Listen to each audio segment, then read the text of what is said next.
This is Calcat, the Calcatster. And this is a spoiler-free review of Avengers Endgame. Yeah, I got the early showing. So, yeah, I've seen it. 3 hours long. Previews included the new Star Wars movie. Didn't get much of a reaction from the audience. The theater was not one of the larger theaters, so I have to go back and see this on IMAX. This was one of the smaller ones. It's only one you could get tickets for. 75 occupancy, very small theater. But yeah, hopefully I will see it on the big XD ones and other ones. Yeah, well, plot-wise, I guess there are minor plot spoilers just because what's going on in it. They have to defeat Thanos, right, from the last one, so they have to find him. So, yeah, it's kind of hard to do a review of this movie without, giving away details. So, but I'll attempt it. There has to be time travel involved because obviously, Thanos is involved in getting the Infinity Stones from time and space and returning them.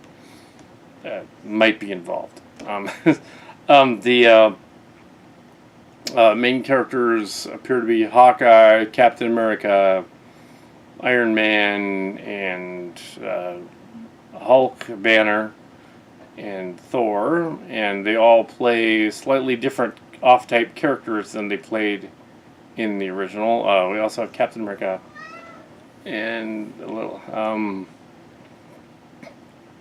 and we get essentially the, I don't want to give away anything because, it's plot spoilers. So this is not going to have spoilers. But yeah, I can tell you what's not in it. There were a couple of misleading pre-trailers and fan trailers and things, now of which I can't find online anymore. I think they were taken down because they weren't real. There was one that showed an alternate Captain America with Soviet emblem and stuff on, like Bucky Barnes would be. That character does not exist in this movie. And he was wearing a red outfit instead of that character is not in this movie. I don't know where they got that from, but it's or maybe they're thinking of Son of Krypton, Superman or something. I don't know, but no, it's not in this movie. The scene with the pager in Captain Marvel, that was a post-credits thing at the end of Captain Marvel, where they go, "Where's Fury?" That is not in the movie. So there's two scenes that are not replayed in the movie. One of them is probably a fan thing, and it wasn't real. And the other thing is, they did that scene a little differently when Danvers shows up. Because, what wouldn't she know? The snap happened? Yeah, she would. It does have something to do with Iron Man, the quantum realm and stuff. But it is not what the fan theories thought. That's all I can say. They threw a curveball, and half the theories are wrong. There was other websites saying, this judging by these previews, this thing has to happen, and somebody's pregnant in it and whatever. And it's like, no. Thankfully, they do not have that. They don't have that. That goes back to Avengers. That goes back to the Avengers Age of Ultron, in which the actress Scarlett Johansson was pregnant. That's not the case in this movie. No, the actress they pretended like she wasn't. So that's no, they're wrong about that. A number of other things as well. It does not exactly follow the Infinity Gauntlet comic book, and it does not exactly follow the Infinity Crisis, which is the sequel. It's sort of, kind of meanders around it. There is no Lady Death payoff like in the comic book. Which is just as well, because it would have been strange if Thanos and Lady Death were a thing. That doesn't happen either. That would be weird. It makes sense in the comic book, because he gets a girlfriend. But no, not in this one. There's some of that to go around, but not with those two. Yeah, so it's not. Yeah, it's a very good movie. Uh, it's very long. Um, uh, yeah, it's not about smarmy trickery or anything.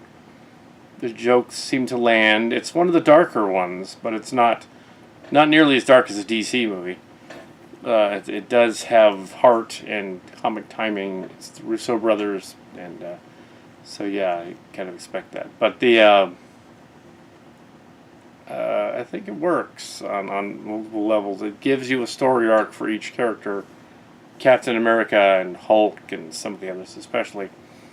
Does something amusing with Thor that I won't give away. I want you to see that. See that. Oh, oh, yeah, and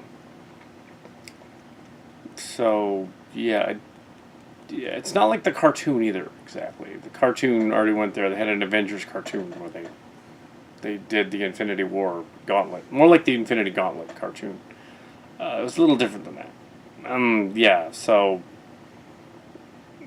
yeah, that's all. I don't really give it away, so I'm not giving anything away. The Yeah, it's definitely a 4-star epic movie on every level. Good at epic movie as the Lord of the Rings movies were. Uh, um, the Hobbit were not. The Hobbit movies weren't nearly as good as the Lord of the Rings the Lord of the Rings movies were. This movie is probably as epic a scale as Return of the King and that kind of thing. One of the previews was for the Lion King, movie, and it just looks kind of like why they did this already, like in '97 or '94 or whatever it was. Why are we doing this again? Um, Same thing, kind of with that Dumbo movie as well. That I thought was okay. It wasn't great. The Beauty and the Beast movie was better than the Dumbo movie. But then yeah, unnecessary. The Cinderella movie was probably their best one with the remakes. Pete's Dragon was fun. They was all right since the original Pete's Dragon was kind of a slog, anyways. They could stand to remake that. I wonder if they're going to redo the Robin Hood one. Yeah, I don't know. They've done the Aladdin one. The other preview was for a standalone spin-off of Fast and the Furious' Statham character and the Rock character. They team up and they go on an adventure. Sort of like, kind of like, they should really call that Lethal Weapon, actually. But apparently there's a bad Lethal Weapon TV series that lasted one season. So they couldn't call it that. But, I get, yeah, so there were a couple of comedies. There was The Hustle. I thought they already did a movie called The Hustle. American Hustle or something, or Hustler. The Hustler.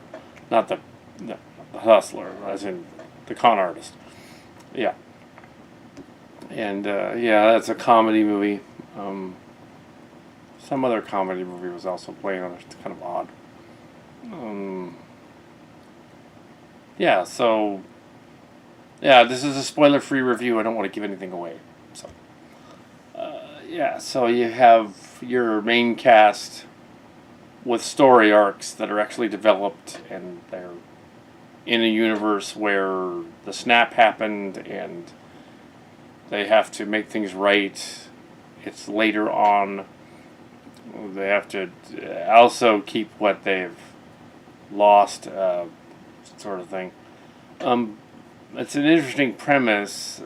Goes with the idea of you turn left and turn right in the dimension, and the whole universe changes, or whatever kind of idea. The multiverse kind of idea. Yeah, that's in there too. But I don't want to give all that away, because then that would be messed up, because you just saw the preview. So, yeah, go and see Avengers Endgame. I tend to see it. We've been calling it Avengers Endgame. Some fun stuff in it, some dark stuff in it, and look for the Stan Lee cameo. It should be the last one, and yeah, so I think the internet has already spoiled the end credits thing, so I'm not going to say anything about that. But the Stan Lee cameo was fun. Yeah, so.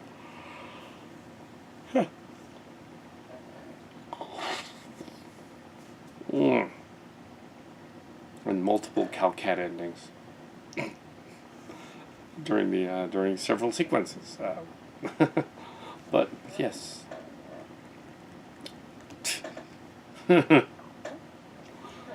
Including a Mark's Cards sort of pseudo ending for one certain character. It's like right out of something he thought of. And also, How It Should Have Ended thought of something similar.